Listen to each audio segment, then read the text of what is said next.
Here live from Home Team Grill and the Fan on ESPN 950. Obviously, we all had a great time at Redskins training camp. Of course, the team moving their training camp here to Richmond for 3 weeks in July and August last summer. And yesterday, an economic impact study was released that was produced by VCU Center for Sport Leadership. And we're going to talk a little bit about it. I'm going to let you introduce our guest. Yeah, well, this is the guy who is really in charge of the entire study. We have on the air with us Dr. Brendan Dwyer. Brendan is the Director of Research for the Center for Sport Leadership at VCU. How'd you like me nailing that title there? That was pretty good. Pretty good, right? Well, I will say it is a Wisconsin-like day out there for so folks like you and I feel at home, don't we? Very much so, very much so. Well, we'll get right to it because I know you're a very, very busy man. Will the Redskins training camp next year have more of an economic impact if Coach Smart moonlights as the Redskins coach? Well, you never know. I mean, he's got a national audience just as much as the Redskins have a national audience. People would come to see him. I would think, right? Yeah. Especially if it was like SEAL team training the whole time. Exactly. Hey, the day Coach Smart showed up at Redskins training camp, there was like a buzz, man. Yeah, they loved it. Yeah, definitely. No problem. Well, give us a little background. How did the study come about, and how did CSL get involved? Good question. You know, we've done a number of these economic impact studies for the city and for the region, really. You know, Richmond Region Tourism, which is a great relationship we have, they get asked to do economic impact studies, and it doesn't necessarily make sense for them to do it or the city to do it.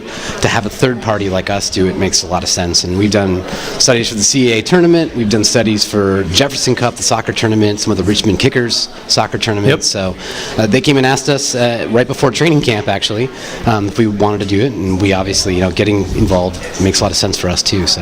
Well, and I think, Greg, you were certainly here before the Redskins even announced it and all that, and I got here right when the Redskins announcement. I think people say, oh, wow, this is great, and this is great, but what does it really mean to the area?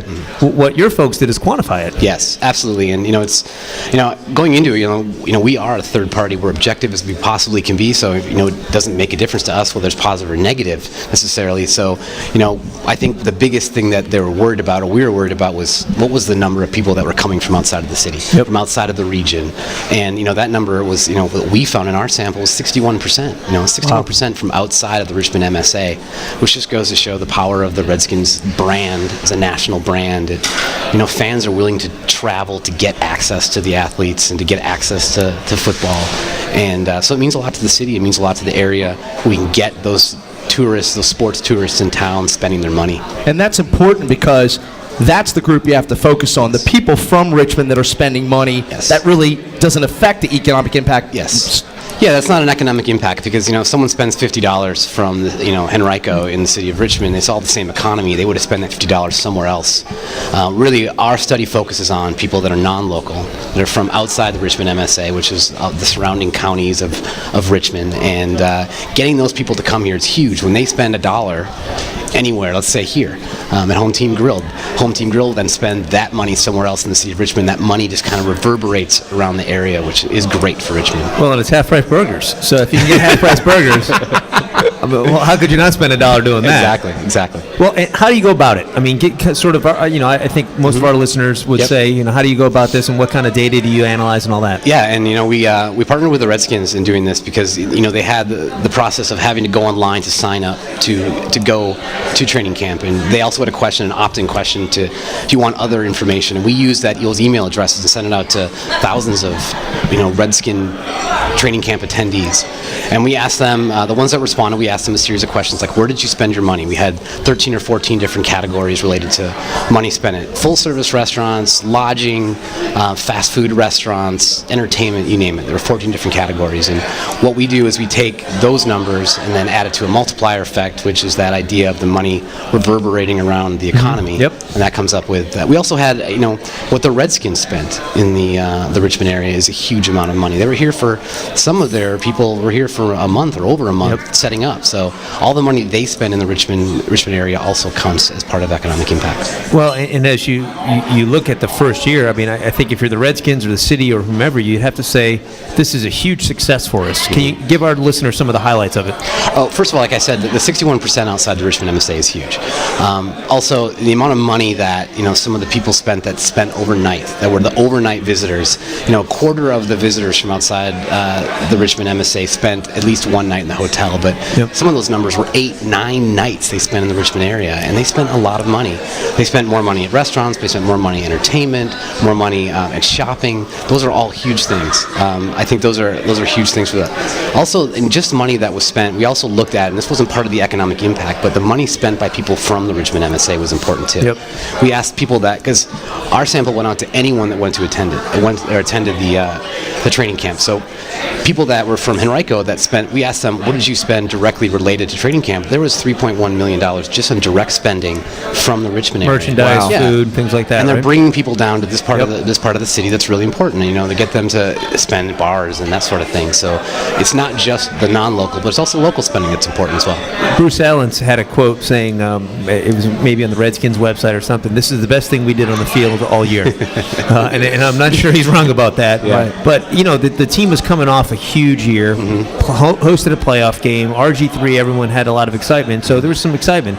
As you look forward at next year, is it one of those things where, do you measure it again a second year and say, is it a playoff year or not a playoff year? I mean, how does that whole thing work? No, I know, and I'm going to steal from my colleague, Dr. Greg Greenhall, Center for Sport Leadership. He said, he's Canadian, yes, you know. I know. Training camps sell hope.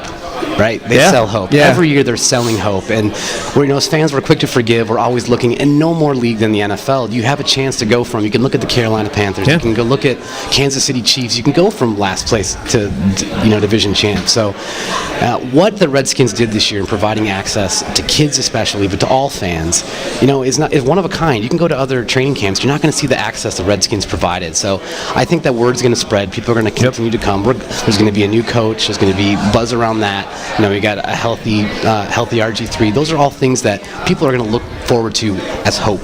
Yeah. And I think attendance will be, I can't prognosticate, but I would say that. Yeah. I was going to ask you to prognosticate, but that's okay. Redskins fans would like to know. Yeah, they'd like to. Yeah. Well, how much does a new coach impact it, though? I mean, if a new coach comes in and has not to say anything negative about anyone like Coach Coughlin or Coach Belichick, but they like to keep things pretty tight. Yep. If a new coach comes in and wants to keep things pretty tight, I would think that would have some type of impact on it. Oh, I agree. Coaches ultimately are the ones that have some of the say in terms of the access the players have, and if they take away some of that access, that word will spread as well. And like I said, what I saw last year, the amount of access provided, I've never seen in an NFL training camp. Yeah. Talking to Dr. Brendan Dwyer, he's the Director of Research for the Center for Sport Leadership at VCU. They conducted the Economic Impact Study for Redskins training camp. The overall number is $10.5 million, 7.8 from out-of-town visitors, and 2.3 directly from the Redskins, who were obviously here, staying in hotels and restaurants. One of the most interesting things in the study was the amount of people who attended more than one session, Brendan. Yeah, absolutely. And that, I guess the attendance figure is the one that always people are going to question. And I think we did a pretty good job because we used the straight data that we received from we have a solid sample that, that attendance from all visitors or all attendees, regardless where they're from, was 3.07. So they went to more than one session, more than two sessions, 3 sessions. People from the Richmond MSA went 4.5 sessions. Wow. And people from outside was more around 2. But, coming up with those attendance figures is important because that really is what generates how we add the multiplier effect and that sort of thing. So I think, people going to several sessions is going to continue the way they have it set up with 2 sessions a day, a lot on the weekends. That's going to continue. Well, they make it family friendly to be able to do that. And, absolutely. Any attendance numbers, whether here at the Siegel Center or at Redskins training camp, you're going to have those repeat people, and those are the people you count on as you do it. Yep. One thing I thought was really interesting is the media access that they've gotten. $33.4 million. How does that number come up? Oh, actually, that is not my sponsor. I know that is not my that's why I'm asking. I told you it's going to be a hard-hitting interview. Yes, I wish I could talk to that, to be honest with you. Now, that's a Redskins generated report. I'm assuming that, they looked at a lot of different, they have their own company that handles a lot of that sort of stuff that came from their marketing department. I can't speak to the $34 million that they created media impressions, but, economic impact is several different things. It's not just, we had the travel tourism perspective.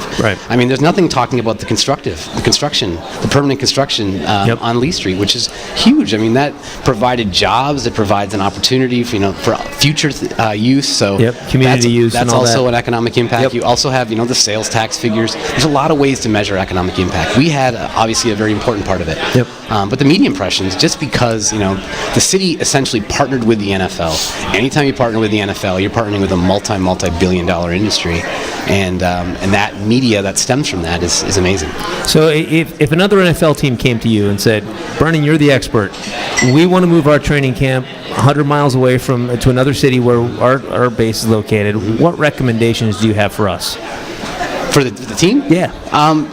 Make it a place, like a city of Richmond that is accessible to so many different people. How close we are to, the border of North Carolina, the Tidewater area, Roanoke, all those major interstates that go through it. Make it accessible to the millions of fans. That's one aspect. Also, keeping the same access, because there's nowhere else you're going to get. Yes, the plays don't matter. Yes, the practices don't matter in the long run, but they do provide one-of-a-kind opportunity for especially kids to get access to their heroes.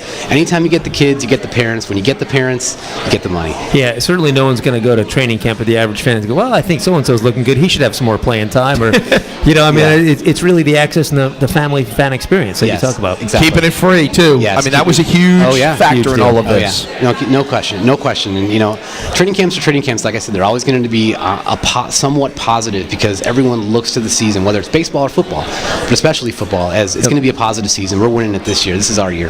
Well, before we let you go, I have one question. We're going to go off football for 1 second. The Olympics is coming up. We're all hockey guys here. So you want to? You are now. I'll sit over here You're for a a second. Flyers fan. Don't try to hide it. Would you like to handicap the Olympics for us now that the Canadian team is out and the Russian team is out and the U.S. team was released the other day? Yeah, I'm obviously a huge USA fan, even though my mom is Canadian. I was just going to say she tries to convert me. You are a Canadian cousin. Yes, I am, and being from Wisconsin, we played a lot of Canadian teams growing up, but there's no team I'd rather have the U.S. beat than the Canadians. I think we got a good shot. If our goaltender stays healthy, if Jonathan Quick stays healthy and plays like he can as he did 2 seasons ago, we got a shot. And we took a few risks on the blue line. We did. But we're playing on a bigger ice surface. I think, we can give those Canadians a shot. Anytime it's over, not on North America, the Europeans tend to show up, whether it's the Swedes or it's it's the Slovakians. We never know what's going to be. Yeah, I hope you're as good at predicting things as Jody Rogers is, because that would make us all. That'd make us all happy. I'm looking for USA, just like 1980. Perfect. Well, we appreciate it, buddy. Great stuff. Dr. Brendan Dwyer, Director of Research for the Center for Sport Leadership at VCU. You can get more information on that master's program online at sportleadership.vcu.edu. Quick timeout. We're going to talk basketball. Dan Bonner's going to join us. He's on the call tonight for Virginia Tech Syracuse. It's up next here on An Hour with Ed, live from Home Team Grill and the Fan on ESPN 950. Well done, buddy. Excellent job. I kind of let you off the hook there a few times, but